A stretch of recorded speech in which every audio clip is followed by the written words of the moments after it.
Hello ma'am and hello classmate. Today I will explain to you the three topics, which is the auto-ionization of water, pH, and hydrogen ion. Also the gravimetric factors and the titration. The question for the auto-ionization of water is to calculate the concentration of hydrogen in a 0.62 moles of sodium hydroxide solution. The given will be 0.62 moles of sodium hydroxide solution. And this is our formula. Kw equals to hydronium times the hydroxide, and then Kw equals to hydronium times the substitute for the hydrogen, which is the 0.62 moles, and then the hydrogen equals to 11.0 times 10 raised to the power of negative 14 over 6.62, and then after we calculate this, the answer will be the 16 times 10 raised to the power of 14 moles. Autonomization of pH. The question of the autonomization of pH is in a sodium hydroxide solution, the hydroxide is 2.8 times 10 raised to the power of negative 4. Calculate the potential hydrogen of the solution. Our given, which is the hydroxide equals 2.8 times 10 raised to the power of 4. pOH equals to negative log, and the hydroxide, and the next is the pOH equals to negative log and 2.8 times 10 raised to the power 4 raised to the power of 4 moles. Our pOH, which is the 2.6, but this is not the answer. The pOH, it also be the number the 4, because we need to round it off. It will become 4. Our pH, which is 14 minus the pOH. The pH equals 14 will be minus to the pOH 4, and the answer will be the pH equals 10. Autoionization of hydrogen ion. The question of the hydrogen ion is the calculate the hydrogen ion. The hydrogen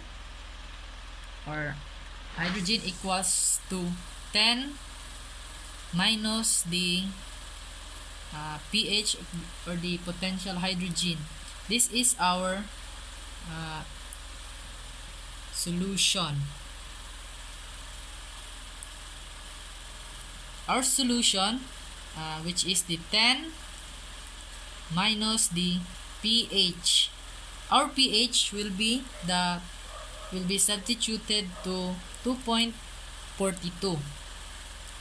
10 minus 2.42 will be the 3.8 times 10 raised to the power of negative 3 moles.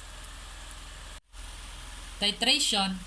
The question of titration, if it takes 35 ml of 0.07 moles of HCl to neutralize the 445 ml of NaOH solution, what is the concentration of the sodium hydroxide. And our given, which is M1, M2, V1, and V2. The M1 is which is the 0.07 moles. We got it from here. And M2 is our problem.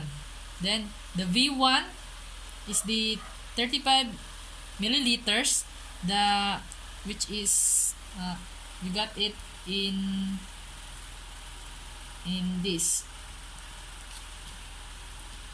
The V2 is 445 milliliters. And our formula is the M1 V1 equals M2 V2.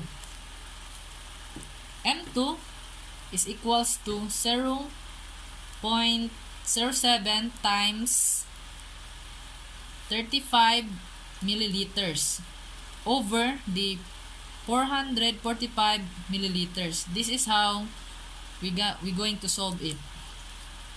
And we will use the scientific calculator. 0.07, we include the close and open parentheses which indicated times 35 milliliters over the 445 milliliters, and the answer will be the 5.05 times 10 raised to the power of -3. Gravimetric factors. I have only one example for the gravimetric factors. In the table, we can see we can see a sodium chloride is the weight, and the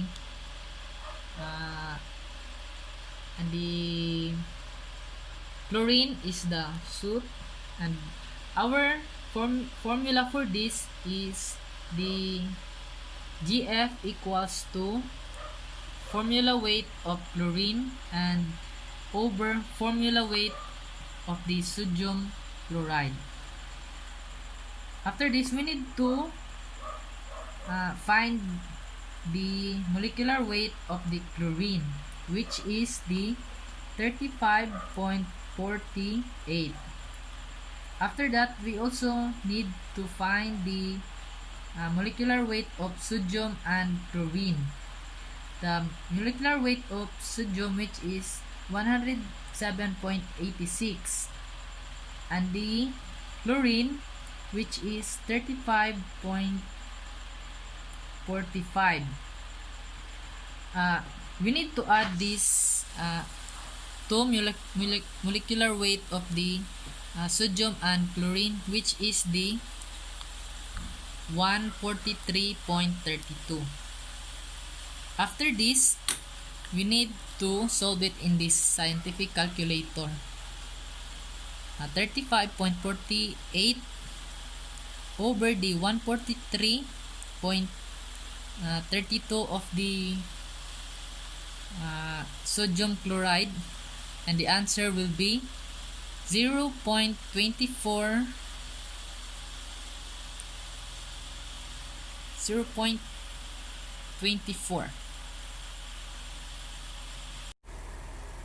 That's all, ma'am and classmate. Thank you for listening.